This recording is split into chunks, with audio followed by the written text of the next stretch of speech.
चढ़ती कला fast news. नमस्कार, मैं रचना शर्मा चढ़ती कला टाइम टीवी देख रहे सभी दर्शकों का स्वागत करती हूं। आप देख रहे हैं फास्ट न्यूज। जम्मू कश्मीर के किश्तवाड़ जिले में बुधवार को एक वाहन के सड़क से फिसलकर गहरी खाई में गिर जाने से कम 7 लोगों के मारे जाने की खबर है। अधिकारियों ने बताया कि दुर्घटना धच्चन इलाके में डांग गुदरू बिजली परियोजना स्थल के पास सुबह करीब 8:35 पर हुई। उन्होंने कहा कि बचाव अभियान जारी है। केंद्रीय मंत्री जितेंद्र सिंह ने भी ट्वीट कर घटना की जानकारी दी और कहा कि सभी जरूरी मदद मुहैया करवाई जा रही है। हाल ही में संपन्न हुए G7 समिट में सदस्य देशों ने रूस पर और कड़े प्रतिबंध लगाने की घोषणा की है। रूस को आर्थिक तौर पर कमजोर करने के लिए G7 देशों ने रूसी जहाज, विमान और रूसी हीरों पर बैन लगाने का ऐलान किया है। वही रिपोर्ट के मुताबिक इस नए प्रतिबंध के चलते भारत के हीरा उद्योग में काम कर रहे लगभग 10 लाख कर्मचारियों के रोजगार पर तलवार लटकने लगी है। दुनिया के लगभग 90% हीरों की कटिंग और पॉलिशिंग भारत में होती है। इन हीरों में रूसी हीरे भी शामिल होते हैं। भारत रूस के अल्रोसा से हीरे आयात करता है। दुनिया के कुल हीरों का लगभग 30% हीरे का उत्पादन अल्रोसा में होता है। आयातित हीरों को भारतीय डिमांड कंपनियां कटिंग और पॉलिशिंग कर G7 देशों को निर्यात करती हैं। G7 देशों द्वारा रूस के हीरों पर बैन लगाने के ऐलान के बाद gem and jewellery export promotional council के चेयरमैन विपुल शाह ने कहा कि अगर रूस पर यह बैन ऐसे ही जारी रहा तो भारत के 10 लाख लोगों के रोजगार अधर में लटक जाएंगे। बता दें कि पहले से ही मांग में गिरावट और वैश्विक आर्थिक मंदी से जूझ रहे सूरत के हीरा श्रमिकों के लिए रूसी हीरों पर प्रतिबंध एक बड़ा झटका माना जा रहा है।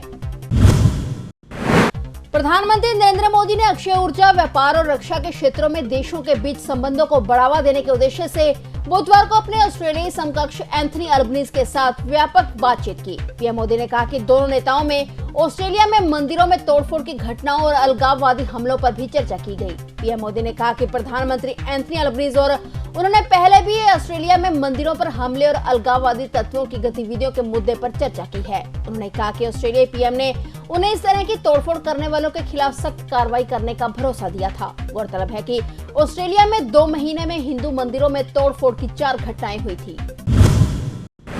मणिपुर में 22 मई को फिर से हिंसा भड़काने के बाद फिलहाल स्थिति तनावपूर्ण है, लेकिन हालात पूरी तरह से काबू में हैं। इस बीच सेना ने हथियार और गोला बारूदों का एक जखीरा बरामद किया है। भारतीय सेना के हवाले से कहा गया कि इनपुट्स के आधार पर एक मोबाइल व्हीकल चेक पोस्ट को मणिपुर के कांगचुक चिखगोंग जंक्शन में स्थापित किया गया था। मंगलवार रात 9:35 पर एक कार को रोका गया, जिसमें से 5 शॉटगन, 5 इम्प्रोवाइज्ड लोकल ग्रेनेड और 3 कॉटन शॉटगन गोला बारूद बरामद किए गए। सेना ने अपने बयान में कहा कि कार में सवार 3 लोगों को गिरफ्तार कर लिया गया है और बरामद हथियारों के साथ उनको पुलिस को सौंप दिया गया है। आम आदमी पार्टी के सांसद संजय सिंह के करीबियों के घर पर ईडी ने बड़ी कार्रवाई की है। वहीं ईडी की रेड पर संजय सिंह ने मोदी सरकार पर जमकर हमला बोला है। उन्होंने कहा कि मोदी की दादागिरी चरम पर है। उन्होंने कहा कि वे मोदी की तानाशाही के खिलाफ लड़ रहे हैं। संजय सिंह ने कहा कि ईडी की फर्जी जांच को पूरे देश के सामने उजागर किया है। उन्होंने कहा कि जब कुछ नहीं मिला तो आज उनके सहयोगियों अजीत त्यागी और सर्वेश मिश्रा के घर पर ईडी ने छापेमारी की है। भगवान शिव की नगरी काशी में गंगा नदी में चलाए गए आलीशान क्रूज जैसा ही क्रूज भगवान राम की नगरी अयोध्या में चलाने की तैयारियां जोरों शोरों से चल रही हैं। अयोध्या में भव्य राम मंदिर के निर्माण का मार्ग प्रशस्त होने के बाद से प्रदेश सरकार ने अयोध्या को वैश्विक पटल पर एक प्रमुख धार्मिक स्थल के तौर पर उभरने की योजना बनाई है और क्रूज भी इसी प्लान का एक हिस्सा है। रिपोर्ट के अनुसार अयोध्या की सरयू नदी में क्रूज चलाने की योजना अगले महीने मूर्त रूप भी लेने जा रही है। यह क्रूज जहां अत्याधिक सुविधाओं से लैस होगा, वहीं इसमें अयोध्या की संस्कृति और सभ्यता की ऑडियो और वीडियो के माध्यम से दिखाया जाएगा। नए घाट से लेकर गुप्तार घाट तक लगभग 15 किलोमीटर के एरिया में यह क्रूज चलाया जाएगा। सरयू की जलधारा में चलने वाले इस क्रूज पर पर्यटक और श्रद्धालुओं को लजीज व्यंजन भी परोसे जाएंगे।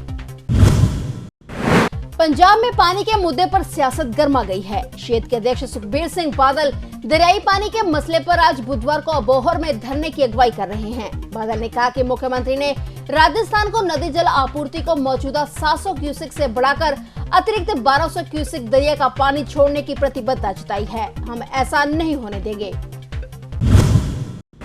कोरोना महामारी अभी पूरी तरह से खत्म नहीं हुई। इससे पहले एक और महामारी की चेतावनी जारी कर दी गई है। विश्व स्वास्थ्य संगठन के प्रमुख डॉक्टर टेड्रोस अधनोम ने चेतावनी जारी करते हुए कहा कि दुनिया को अगली महामारी के लिए तैयार रहना चाहिए, जो कोविड-19 महामारी से भी अधिक खतरनाक हो सकती है। WHO के प्रमुख ने 76वीं वार्षिक सभा में अपनी रिपोर्ट पेश करते हुए यह बात कही कि कोरोना के चलते कम से कम 20 मिलियन लोग मारे गए हैं। WHO प्रमुख ने चेतावनी दी कि कोरोना अभी खत्म नहीं हुआ है।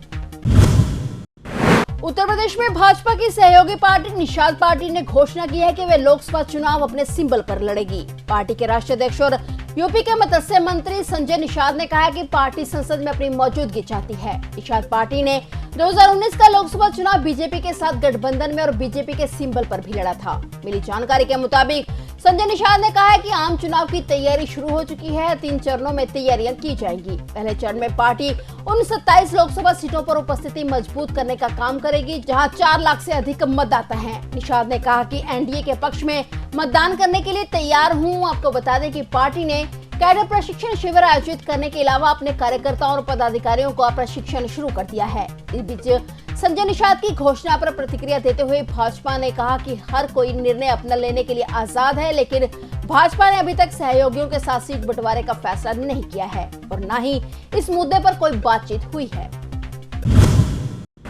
चंडीगढ़ से बड़ी खबर सामने आई है। यहाँ सरकारी स्कूल की नाबालिग छात्रा से गैंग रेप की वारदात को अंजाम दिया गया है। इस घटना के आरोपी नाबालिग छात्रों को पुलिस ने बाल सुधार गृह भेज दिया है। जानकारी के अनुसार पीड़िता 7वीं कक्षा की छात्रा है, जिससे स्कूल के ही 5 नाबालिग छात्रों ने इस वारदात को अंजाम दिया। चाइल्ड हेल्पलाइन की शिकायत पर पुलिस ने छात्रा से रेप करने वालों पर मामला दर्ज किया था। पता चला है कि आरोपी छात्रा की क्लास में पढ़ता है और जिसने छुट्टी के बाद अपने दोस्तों के साथ स्कूल के पास झाड़ियों में रेप किया। पुलिस ने इस मामले में पीड़िता के बयान दर्ज कर लिए हैं और 5 नाबालिगों को पुलिस ने बाल सुधार गृह भेज दिया है।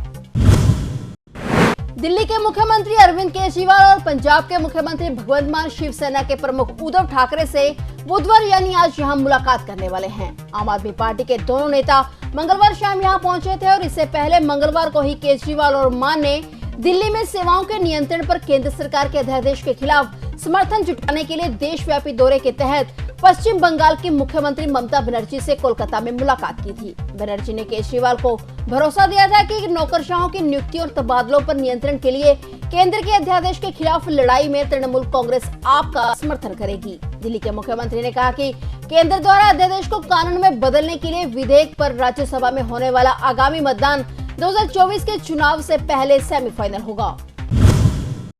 रविंद्र जडेजा ने आईपीएल 2023 के क्वालिफायर 1 में बतौर ऑलराउंडर बेहतरीन प्रदर्शन किया। इस कारण चेन्नई सुपर किंग्स ने डिफेंडिंग चैंपियंस गुजरात टाइटंस को हराकर रिकॉर्ड 10वीं बार इंडियन प्रीमियर लीग के फाइनल में जगह बना ली है। पिछले दिनों जडेजा और एमएस धोनी के बीच मैदान पर बहस हुई थी और इतना ही नहीं, आईपीएल 2022 में जडेजा को टीम की कप्तानी तक मिली थी। रविंद्र जडेजा ने क्वालिफायर 1 में गेंद और बल्ले से जोरदार प्रदर्शन किया। उनके शानदार खेल के दम पर चेन्नई सुपर किंग्स आईपीएल 2023 के फाइनल में जगह बनाने वाली पहली टीम बन गई है। एमएस धोनी की कमी में सीएसके ने क्वालिफायर 1 में गुजरात टाइटंस को हराया और मैच में सीएसके के 172 रन के जवाब में टाइटंस की टीम 157 रन ही बना सकी। ऑलराउंडर जडेजा ने पहले 16 गेंद पर महत्वपूर्ण 22 रन बनाए, फिर 4 ओवरों में सिर्फ 18 रन दिए और 2 विकेट झटके। इसमें डेविड मिलर और दासुन शनाका का बड़ा ही विकेट शामिल है। 4 साल के रविंद्र जडेजा अब तक आईपीएल में 225 मैच खेल चुके हैं।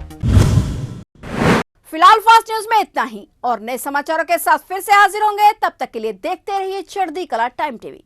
चढ़ती कला फास्ट न्यूज।